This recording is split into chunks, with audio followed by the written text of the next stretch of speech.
Hi friends, welcome back to Siri cooking and లాస్కి స్వాగతం అండి. నేను మీ ప్రతిభ. ఈ టిప్స్ వలన వంటింట్లో ఎక్కువగా కష్టపడకుండా పనులన్నీ కూడా సులువుగా చేసుకోవచ్చు. మొదటి టిప్, ప్రతిరోజు వంట చేయాలంటే దాంట్లోకి ఆనియన్స్ అనేవి ఖచ్చితంగా కట్ చేయాలి. కానీ అలా కట్ చేసామనుకోండి, ఆ ఘాటుకు కళ్ళల్లో నుంచి వాటర్ అనేది వస్తుంది. అలా వాటర్ రాకుండా ఉండాలంటే ఒక క్యాండిల్ని మనము వెలిగించిన తర్వాత ఈ ఆనియన్స్ని కట్ చేసామనుకోండి, మన కళ్ళలో నుంచి వాటర్ అనేది రాకుండా ఉంటుంది. ఇదైతే చాలా ఈజీ ప్రాసెస్ అండి.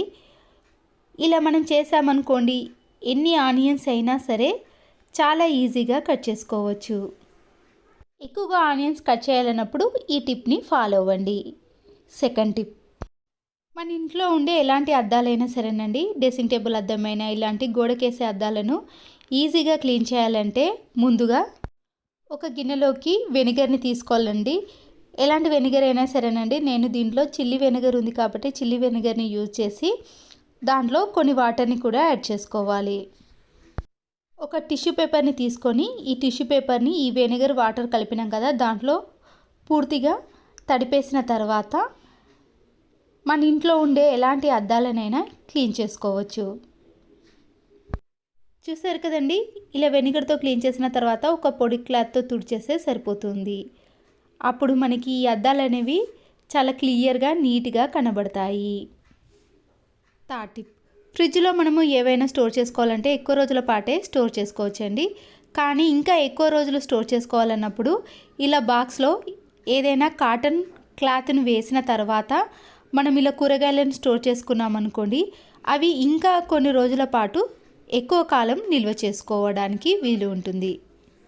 ఫోర్త్ టిప్, ఇలాంటి ఆయిల్ బాటిల్స్ ఉంటాయి కదండి, మనము ఆయిల్ని కర్రీలో వేసినప్పుడల్లా కూడా ఆయిల్ అనేది ఈ బాటిల్ పైన పడి జిడ్డుగా తయారవుతుంది. ఇలా ఆయిల్ మరకలు అనేవి పడకుండా మనం క్లీన్ చేసేటప్పుడు చాలా సులభంగా క్లీన్ చేసుకోవాలంటే ఏదైనా వేస్ట్గా ఉండే క్లాత్ని తీసుకోవాలండి. నేనైతే ఇక్కడ పాడైపోయిన ఒక డ్రెస్ హ్యాండ్ని తీసుకుంటున్నాను.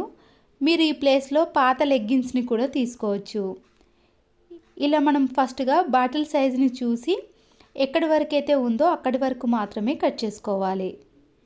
కరెక్ట్ సైజు చూసిన తర్వాత సీజర్తో కట్ చేసుకోవాలి. కట్ చేసిన ఈ క్లాత్ని అయితే ఈ ఆయిల్ బాటిల్కి వేయాలి. మీరు దీనికి బదులుగా లెగ్గిన్ని కూడా కట్ చేసుకోవచ్చు అని చెప్పాను కదండి, అదైతే సాగే గుణం ఉంటుంది కాబట్టి ఈజీగా ఈ బాటిల్కి అనేది ఎక్కించవచ్చు.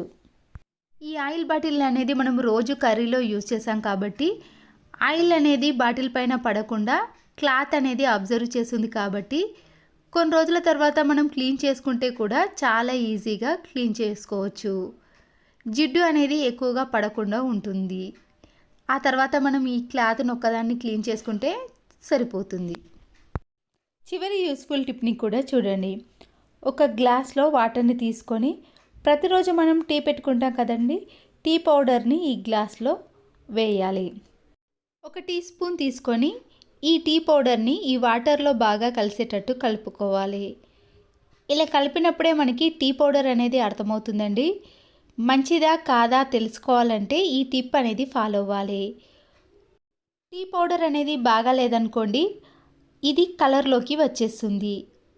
ఒరిజినల్ టీ పౌడర్ అయితే కలర్లోకి మారదండి, అలాగే ఉంటుంది. చూసారు కదండి, ఈ టీ పౌడర్లో కలర్ అనేది మారకుండా అలాగే ఉంది. కాబట్టి మనం ప్రతిరోజు వాడే టీ పౌడర్ మంచిదా కాదా తెలుసుకోవాలంటే ఈ టిప్ని ఫాలో అవ్వాల్సిందే.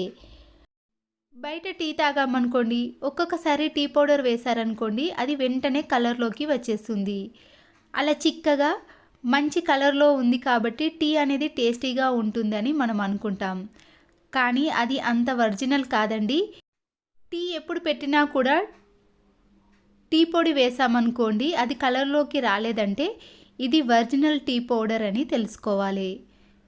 మీకు చేతిలో వేసి కూడా టీ పౌడర్ని చూపిస్తున్నానండి. మన చేతి కలర్ అనేది రంగులోకి మారిందంటే అది ఒరిజినల్ టీ పౌడర్ కాదని తెలుసుకోండి.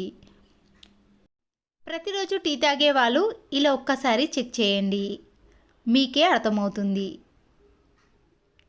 ఈ టిప్స్ అన్ని మీకు నచ్చినట్లయితే ఒక లైక్ చేయండి. నా ఛానల్ని మరోసారిగా చూసిన వారైతే రెడ్ కలర్లో ఉన్న సబ్స్క్రైబ్ బటన్ని నొక్కి పక్కనే ఉన్న బెల్ ఐకాన్ని యాక్టివేట్ చేసుకోండి. Please subscribe Siri cooking and vlogs. మరో మంచి వీడియోతో మళ్ళీ కలుద్దాం. Thanks for watching.